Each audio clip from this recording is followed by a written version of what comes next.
नमस्कार, आप सभी का स्वागत है टास्क दी एकेडमिक सॉल्यूशन कियास्क में। जैसा मैंने पिछले वीडियो में बताया था कि डीसी मशीन के बारे में हम पढ़ेंगे। यहाँ हम आगे शुरुआत करते हैं डीसी मशीन फील्ड वाइंडिंग। जैसा हम सभी जानते हैं कि डीसी मशीन में जो है फील्ड होता है और आर्मेचर होता है। यहाँ पर फील्ड वाइंडिंग के बारे में हम पहले देखेंगे। Here we are talking about the field of the DC machine and their windings. Mostly DC machines uses bound electromagnets for the magnetic field. We can classify. How is it so? Classification can be done as series field winding, shunt field winding, right? Now the series field winding is, we can explain these type of winding connected in series with the armature. मैं हिंदी में बता देता हूँ। जो field winding है उस स्थिति में जो वाइंडिंग कनेक्ट होगा सीरीज में, श्रेणी क्रम में आर्मेचर के साथ में। And this type of winding in field found in large horse power machine. जैसे कि मैं बताऊं कि ये जो बड़े मशीन्स होते हैं हायर कैपेसिटी के, जो higher capacity of horse power की मशीन में सीरीज फील्ड वाइंडिंग का प्रयोग करते हैं। Shunt field winding, shunt field winding जो है this type of windings is connected in parallel, माने समानांतर क्रम में। आप चाहें तो इस चीज को लिखते रहें जिससे कि आपको फर्दर याद रखने में आसानी होगा, right. Winding at a glance, हमने एक थोड़ा सा ब्रीफ अप करने की कोशिश की है किस तरीके से है वाइंडिंग। जैसा हमने बताया कि दो तरीके की वाइंडिंग होती है, field winding and armature winding, right. तो आर्मेचर वाइंडिंग में जो है हमारा तीन अलग अलग तरीके का वाइंडिंग होता है, wave winding, lap winding and floor leg winding. और फील्ड वाइंडिंग में दो तरीके के होते हैं, सेपरेटली एंड सेल्फ एक्साइटेड। इसमें नंबर 1 पे हमने रखा है सेल्फ एक्साइटेड और सेकंड वन रखा है सेपरेट एक्साइटेड। जो सेल्फ एक्साइटेड है उसको हमने कैटेगराइज किया है यहाँ पर सीरीज, शंट और compound, right. Now we go ahead for the discussion of principle operation of generator. इसके सिद्धांत पर जनरेटर कार्य करता है। When a conductor is passes through a magnetic field, then the conductor cuts magnetic lines of flux and result of it voltage is generated in the conductor, right? जब हम किसी conductor के भीतर किसी मैग्नेटिक फील्ड को गुजारते हैं तो क्या होता है, कंडक्टर कट करता है क्या, मैग्नेटिक लाइन ऑफ फ्लक्स, और उसका परिणाम क्या होता है, वोल्टेज जनरेट करता है, ठीक है, जो कि डिपेंड करता है the strength of the magnetic field, magnetic field पर डिपेंड करता है, चुंबकीय क्षेत्र पर। नंबर 2 है the speed at which the conductor is passing through, कितनी स्पीड से हम जो है उस कंडक्टर को पास कर रहे हैं, और the length of the conductor within the magnetic field, माने उसकी लंबाई पर। Now again the next slide is just overview about the working principle. How is it so, this two magnets are connected, two magnets are separated together, and this is what, this is the coil is moving across it, A and B showing as a brushes, right? This is the coil. DC generator का ये basic structure है, ये इस principal पे काम करता है। यहाँ पर बता रखा है commutator brush assembly mechanically rectifiers the coil AC voltage so that DC voltage appears across the brushes. यहाँ पर क्या करता है, DC यहाँ पर कलेक्ट करता है, ये कार्बन ब्रश के द्वारा हम DC को कलेक्ट करते हैं, right. Next slide is to discussion about the Fleming right hand rule. This is nothing but the generator rule, right. Here it is used to determine the direction of the induced EMF और current of a conductor moving in a magnetic field, है ना। ये statement है, इसको आपको memorise करना होगा। It is use, again मैं बोल देता हूं, it is use to determine the direction of the induced EMF और current of conductor moving in a magnetic field. Next is the polarity of the voltage depends on the direction of the magnetic line of flux and the direction of moment of the conductor. Here we can explain, this is what, जो thumb है वो motion of force, motion और force के बारे में हम बताया जाएगा, है। और ये जो 4 फिंगर है जिसको तर्जनी बोलते हैं, 4 फिंगर जो है मैग्नेटिक फील्ड B से डिनोट किया जाता है, और जो मिडिल फिंगर है that shows as induced current, right. चित्र द्वारा दर्शाया गया है Fleming right hand rule. Next is the operation of the DC motor. In a DC motor, the stator poles are supplied by DC excitation current, which produce a DC magnetic field. ठीक है, यहां पर इसका structure दिखा रखा है, ये आपका मैग्नेट नॉर्थ पोल और ये साउथ पोल है। इसके भीतर ये जो है, ये स्ट्रक्चर जो दिखा रखा है आउटर साइड में, ये फील्ड वाइंडिंग है। ठीक है, जो कॉपर की फील्ड होती है, राइट, रोटर की वाइंडिंग है, और ये बीच में जो है आर्मेचर द्वारा दर्शाया गया है। The next point is that rotor is supplied by DC current through the brushes, commutator and coils. This the major part. Brushes क्या करता है, जो कम्यूटेटर के द्वारा एसी को डीसी में कन्वर्ट किया गया है वो कलेक्ट करके बाहर खोल देता है। ठीक है, या बाहर से अंदर देता है। बाहर कब देता है, जब जनरेटर की स्थिति होती है, और इनसाइड कब देता है, जबकि मोटर की स्थिति होती है, right. Here the next is the interaction of the magnetic field and rotor current generates a force that drives the motor. Now the next slide is to discuss about the equivalent circuit of DC machine. What exactly it is? DC machine is equivalent circuit. The magnetic field produced by the stator poles induces a voltage in the rotor. Rotor यहाँ पे क्या है, armature है, rotor और armature coils when the generator is rotated. Second point is this induced voltage is represented by a voltage source. And the next point is the stator coil has resistance which is connected in series. जो stator coil है वह क्या करता है, series में, श्रेणी क्रम में जुड़ा होता है। The pole flux is produced by the DC excitation field current which is magnetically coupled to the rotor, माने रोटर के साथ में कपल रहता है, कपलिंग, एक दूसरे में कपलिंग होती है। ठीक है, the DC field circuit has resistance and a source. Next point is the voltage drop on the brushes represented by a battery, right. Here the next is we need to discuss about the DC machine equivalent circuit. हम बात करते हैं यहां पर, there is a 3 way to get classify it is permanent magnet, separately excited and self-excited, right? So first is permanent magnet. Permanent magnet is the poles are made of permanent magnet. No field winding is required. Small size means ये छोटे आकार के होते हैं normally. Field winding की इसके अंदर में आवश्यकता नहीं होती है। ठीक है, नंबर 1 पॉइंट यहां पे दे रखा है, हिंदी बता देता हूं। The poles are made of permanent magnet. जो मैग्नेट होते हैं वो परमानेंट मैग्नेट का प्रयोग करते हैं एज ए पोल। इसका सबसे बड़ा ड्रॉबैक होता है, डिसएडवांटेज है, इज लो फ्लक्स डेंसिटी। ठीक है, जो इसका घनत्व होता है वो लो होता है, सो लो टॉर्क, इसके अंदर में टॉर्क भी लो रहता है। Second is separately excited. The field flux is derived from a separate power source independent of the generator itself. इसके अंदर में क्या करते हैं, इसको एक्साइटेशन देने के लिए, उस मशीन को एक्साइटेशन के लिए हम सेपरेटली, यहां पे जैसा दे रखा है power source, separately power source, आपने देखा होगा जो जनरेटर होते हैं, आपने देखा होगा उसके साथ में अलग से बैटरी सोर्स लगाते हैं, पावर सोर्स लगाते हैं, जिससे कि वो जनरेटर एक्साइट होता है। For the excitation we need to use separate power source independently. And the next one is self excited. Self excited में जो वर्ड ऑलरेडी क्लियर कर रहा है कि it is being get self excited, there is no need of external power source are connected across it.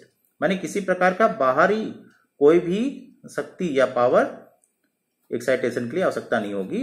This is self excited. Shunt, उसके अंदर में हम शंट मशीन के बारे में बात कर रहे हैं। Shunt machine, the field flux is derived bye connecting the field directly across the terminal of the generator. ये आपका सर्किट डायग्राम, ये क्या दिखा रहा है, ये आर्मेचर है, और ये दो चीजें क्या दिखा रही हैं, ये कार्बन ब्रशेस, और ये टोटल स्ट्रक्चर किसका दिखा रहा है, ये आपका डीसी मशीन का, राइट। और यहां पे आपका फील्ड है। ठीक है, नेक्स्ट इज सेल्फ एक्साइटेड में सीरीज मशीन के बारे में बात कर रहे हैं। Field are connected in series with the armature. यहां देखिए, ये आपका पूरा इसमें कनेक्ट हो रहा है सीरीज में, किसके साथ में, आर्मेचर के साथ में। ये है आर्मेचर और ये कार्बन ब्रशेस लगे हुए इसके साथ में सीरीज में कनेक्टेड, इसलिए इसको सीरीज मशीन कहे जाएंगे। जो फील्ड है इसकी सीरीज में, आर्मेचर की सीरीज में कनेक्टेड, राइट। समझने की कोशिश कीजिएगा। सेल्फ एक्साइटेड में नेक्स्ट आता है क्यूमुलेटिव कंपाउंड। क्यूमुलेटिव कंपाउंड में क्या हो गया, ये this is nothing but a kind of a parallel connection but little different than the parallel. What is it is, यहां पे क्या है ये देख रहे हैं आप, ये आर्मेचर है, कनेक्टेड है कार्बन ब्रशेस, फिर यहां से जा करके आगे यहां पर ये यहां पर कनेक्ट हो रहा फील्ड, एक फील्ड यहां पर, ये दोनों क्यूमुलेटिव कंपाउंड के स्टेटस दर्शाता है। और the next is differentially compounded, right. यहां पर देखिए इस तरीके से किस तरह दर्शा रहा है, यहां पर क्या किया, ये और ये दोनों आपस में parallel together. Next is self excited में compounded DC generator, both a shunt and series field are present. इसमें क्या हुआ, ये देखिए समझने की कोशिश कीजिए, यहां पर क्या है, बोथ दोनों चीजें क्या है, शंट और सीरीज फील्ड उपस्थित होता है इसके अंदर, ठीक है। सेल्फ एक्साइटेड में कंपाउंडेड डीसी मशीन, बोथ उसके अंदर में दोनों चीजें उपस्थित होती हैं। Next is equivalent circuit of a DC motor. Here we just need to talk about the armature circuit, bracket में लिखा है हमने क्या, the entire rotor circuit. Rotor circuit क्या है, एक तो आर्मेचर होता है, एक रोटर होता है, ये आर्मेचर है, और जो रोटर है, जो बाहरी आवरण, किसी भी मशीन का बाहरी आवरण, वो कहलाता है स्टेटर, और रोटर बीच वाला, ठीक है। Is represented by an ideal voltage source, capital E suffix में A, and a resistor, capital R suffix में ए क्या है, आर्मेचर। अब battery V brush, brush in the sense जो कार्बन ब्रशेस लगे हैं, capital V brush, in the opposite to the current flow in the machine direction, indicates brush voltage drop, right. The field coil producing the magnetic flux are represented by inductor, capital L. Inductor क्या चीज है, inductor क्या होता है, वो magnetic जो है charge storage device है, जैसा कि हमने पहले दूसरे जो है वीडियो में स्टडी कर लिया है already. LF in the sense field का inductor, and resistor R F. The resistor R adjacent, ADJ लिखा हुआ, adjacent resistance represents an external variable resistor, sometimes lumped together with the field coil resistance, used to control the amount of current in the field circuit, right. The next slide is for explanation of these, whatever the previous slide we have already discussed, that the armature is represented by an ideal voltage source, capital EA, and a resistor RA. The brush voltage drop is represented by a small battery V brush, opposite the direction of the current flow in the machine, right. The next point is the field coil which produce the magnetic flux are represented by inductor LF and RF. The separate resistor R adjacent represent the external variable resistor, ठीक है। The next is the brush drop voltage is often only a very teeny fractions of the generated voltage in the motor, ठीक है। एक जो है fractions of voltage जो है इसके अंदर में, मोटर के अंदर में जनरेट होता है। The brush drop voltage is often only a very teeny fractions of the generated voltage, माने कि बहुत क्षणिक, छोटा, थोड़ा सा। Therefore, in case where it is not critical, the brush drop voltage may be left out or approximately included in the value of RA, resistance RA, ठीक है। Also, the internal resistance of the field coil is sometimes lumped together with the variable resistor and the total is called RF, right. इसका प्रदर्शन इस picture दिखा रखा है, ये क्या है, RF is the means resistance of field resistor, and LF is the inductive coil का, जो इंडक्टर लगा हुआ है उसका, फील्ड का इंडक्टर, और ये क्या है, आर्मेचर को दर्शा रहा है। ये दोनों कार्बन ब्रशेस जैसा, ये मोटर का एक आर्मेचर का दर्शा रहा है, ठीक है। वी ब्रश, आर ए जो कि आपका रजिस्टर है आर्मेचर का, करंट ये इनसाइड आ रहा है इसमें और यहाँ पे ये फ्लो कर रहा है। This is the simplified equivalent resistance, right. Motor types, separately excited DC motor, motor का इसमें एक्सप्लेनेशन है। Separately excited DC motor, a field circuit is supplied from a separate constant voltage power source, right. इस figure के द्वारा हम क्या observe कर पा रहे हैं यहाँ पे, कैपिटल आई एफ माने फील्ड करंट। फील्ड करंट कौन सा है, ये आपका आर्मेचर हो गया, ये सॉरी आर्मेचर हो गया, हाँ, और ये आपका R A resistance R A, और ये पूरा फील्ड है। तो यहां पर क्या होगा, field current is equal to V F माने voltage, field voltage and field resistance का जो रेशियो होता है वो कहलाएगा फील्ड करंट, राइट। इसका इक्वेशन वोल्टेज दिखा रहा है, V T is equal to E A plus I A R A, और आई एल लाइन मीन्स आपका I L is equal to I A armature current, right. The next is motor type shunt DC motor. Shunt DC motor का क्या है प्रदर्शन यहाँ पे, जैसे मैंने पिछले पिक्चर में दिखाया था, पिछले स्लाइड में, यहाँ पर क्या हो जाएगा, I F is equal to V F by R F. Similarly V T is equal to E A plus I A R A, right. And here I L is equal to I A plus I F. हम समझते हैं कि ये सारी चीजें आपको समझ में आ रही होंगी। फिर भी कोई अगर डाउट आता है किसी भी तरीके का, आप हमारे कमेंट बॉक्स में पूछ सकते हैं क्वेश्चन, मैं आपको पूरे तरीके से संतुष्ट करने की कोशिश करूंगा। Next is motor type, the permanent magnet DC motor. A permanent magnet DC, ठीक है, motor is a motor whose poles are made of permanent magnet. जैसा मैंने पहले भी बताया कि परमानेंट मैग्नेट जो डीसी मोटर होता है उसका जो फील्ड होता है, जो पोल होता है, वह परमानेंट मैग्नेट होता है। इसका सबसे बड़ा एडवांटेज क्या होता है, since no external field circuit is needed, माने किसी प्रकार का एक्सटर्नल फील्ड की जरूरत नहीं पड़ती है ना, और इस वजह से इसमें कोई लॉसेस, जो कॉपर लॉस होता है वो नहीं होता है। Since no field windings are needed, these motors can be considerable smaller.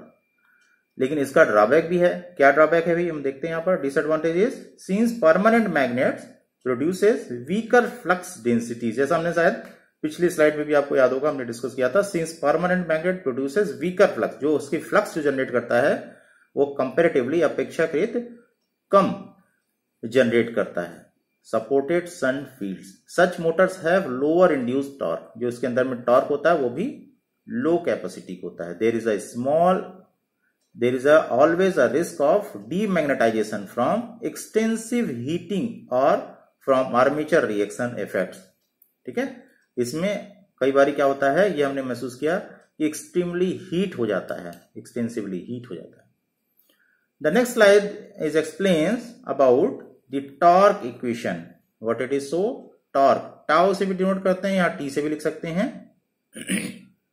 यहाँ टाउ है, टी इज इक्वल टू के is the geometrically constant, geometric constant है ना, और यहां पर जो है फाई आपका फ्लक्स दिखा रहा है, K A phi, I A is armature current. यहाँ पे एक्सप्लेनेशन दे रखा है, क्या है डेमोन्स्ट्रेशन इसका, T is equal to torque of armature newton metre में, K is the geometric constant और phi is the flux pole weber and I is armature current. Next is power equation, capital P is equal to E I A is equal to T और omega, omega is a angular जो rotation है। Capital P is denoted as a power W and capital E is EMF induced in the armature back EMF and IA is a armature current A and capital T torque of the armature Newton meter, speed of the rotation, ठीक है। Next is EMF equation of the DC machine. जो EMF equation होगा DC machine का वो इस तरीके से होगा, capital E is equal to capital small K A phi omega, ठीक है। यहां पर क्या क्या दर्शा रहा है, capital E is EMF induced in armature, capital V and capital K A और small K A is equal to geometric constant, जैसा प्रीवियस स्लाइड में भी हमने डिस्कस किया था, और phi is a flux per pole in a weber, omega is speed of rotation mean revolution per minute, जो revolve कर रेडिएशन पर सेकेंड 1 सेकंड में कितनी बार रिवॉल्व कर रहा है। N is the speed of rotation of armature, RPM, right. The next is speed equation for DC machine. Speed N, N से denote कर रहा है स्पीड को, capital VT minus I A R A divided by के A phi. Phi जैसा मैंने बताया flux, K is a constant, VT is a voltage, I A is armature current, R A is armature resistance. Ratio equation क्या हो जाएगा इसका, N2/N1 is equal to E2/E1, ठीक है। नेक्स्ट मोस्ट इंपॉर्टेंट, ये आपके एग्जामिनेशन पॉइंट ऑफ व्यू से बहुत बहुत महत्वपूर्ण है, स्पीड टॉर्क कैरेक्टरिस्टिक्स। स्पीड और टॉर्क की सापेक्ष यहां पर हमने कैरेक्टरिस्टिक्स ड्रॉ करना है। ये आप देख रहे हैं, ये सीरीज की पोजीशन दर्शा रहा है, इस तरीके से दिख रहेगा स्पीड और टॉर्क, और ये डिफरेंशियल कंपाउंड का सिचुएशन दर्शा रहा है, ये वाला लाइन, और ये जो है शंट की पोजीशन है यहां से यहां तक, और ये क्यूमुलेटिव कंपाउंड का स्टेटस है, ठीक है। Next is power flow and losses in DC machine. As we very clearly knows that there is a different types of the losses occurs in the all the machines, right? तो इसमें यहाँ पे क्या है, unfortunately not all electrical power is converted into mechanical power by a motor, and not all mechanical power is converted into electrical power by generator. The efficiency can be described as eta, इसको eta बताते हैं, is equal to P out divided by P in into 100, right? Here on the another way we can explain is eta is equal to P in minus P loss divided by P in। Input में IN का मतलब input power, और P total losses जो है इसके अंदर में into 100, right. List of losses we need to discuss. जैसे मैंने बताया कई सारे लॉसेस ऑकर्स होते हैं। नंबर 1 कॉपर लॉस, ठीक है। तो कॉपर लॉस में क्या कहता है, इसको डिस्कस करेंगे। The resistive losses in armature and field winding of a machine. किसी मशीन में जो है फील्ड वाइंडिंग और आर्मेचर के अंदर में resistive losses PA is equal to I2A RA, and field loss क्या होगा, PF is equal to I2F RF, where IA and IF are armature and field current, and RA and RF are armature and field winding resistance, usually measured at normal operating temperature. And the next is in the similar way core loss, mechanical loss and stray loss, इसके बारे में पढ़ेंगे। यहाँ पे core loss क्या है, core loss का मतलब यह जो core है ना, hysteresis losses and AD current losses are occurs in the core losses. They vary as B square, square of flux density, and as n to the power 1.n speed of rotation of the magnetic field, इसके अनुसार ये बदलेगा। तो इसमें क्या होता है, core loss में हिस्टेरेसिस लॉस और एडी करंट लॉस होता है। जैसा आप जानते हैं कि इसमें ट्रांसफार्मर भी ये उपलब्ध होता है। मैकेनिकल लॉस, क्योंकि ये जो है लगातार मूव ऑन करता रहता है ना, रोटेटिंग मशीन है ना, तो इसलिए इसमें जो है मैकेनिकल लॉस भी आते हैं। तो मैकेनिकल लॉस को किस तरीके से डिस्क्राइब करेंगे, losses associated with the mechanical effects. Friction, friction कैसे जनरेट होता है, फ्रिक्शन ऑफ द बियरिंग्स। आपने देखा होगा जो शाफ्ट होता है वो बियरिंग के द्वारा गुजारा जाता है, तो उसमें जो है फ्रिक्शन होता है। एंड विंडेज, माने windage means friction between the moving parts of the machine and the air inside the casting. Air, हवा से भी कुछ फ्रिक्शन जनरेट होता है। These causes the mechanical loss. These losses vary as the cube of rotation speed, माने उसकी जो speed बढ़ेगी तो मैकेनिकल लॉसेस उस पर प्रभावित करेगा। The next is stray loss. Stray losses, how can we define as losses that cannot be classified in any of the previous categories. माने कुछ ऐसे losses हैं जो कि इन दोनों में और previous losses जो आपका लॉस था उसमें नहीं आता है, ऐसे losses को हम stray loss में डाल देते हैं। They are usually due to the inoccurrences in modeling. For mini machines, stray losses are assumed as 1% of full load. Total load का 1% होता है, ठीक है। Here the next slide is for the power flow diagram. Power flow diagram का ये दिखाई दर्शाया गया यहाँ पर इस तरीके से। यहाँ पर है ये stray losses, mechanical loss, core loss, I square R loss. Ideally power converted from electrical to mechanical form, right. यहाँ पे डीसी मोटर के लिए ये फ्लो डायग्राम है, इसका एक्सप्लेनेशन यहाँ पे समझने की कोशिश कीजिए। The electrical power that is converted P converted is equal to EA/IA and the resulting mechanical power is P converted tau induced Wm. After the power is converted to the mechanical form, the stray losses, mechanical losses and core losses are subtracted and the remaining mechanical power is output of the load, right. So these all about the DC machine in which the generator and motor was discussed.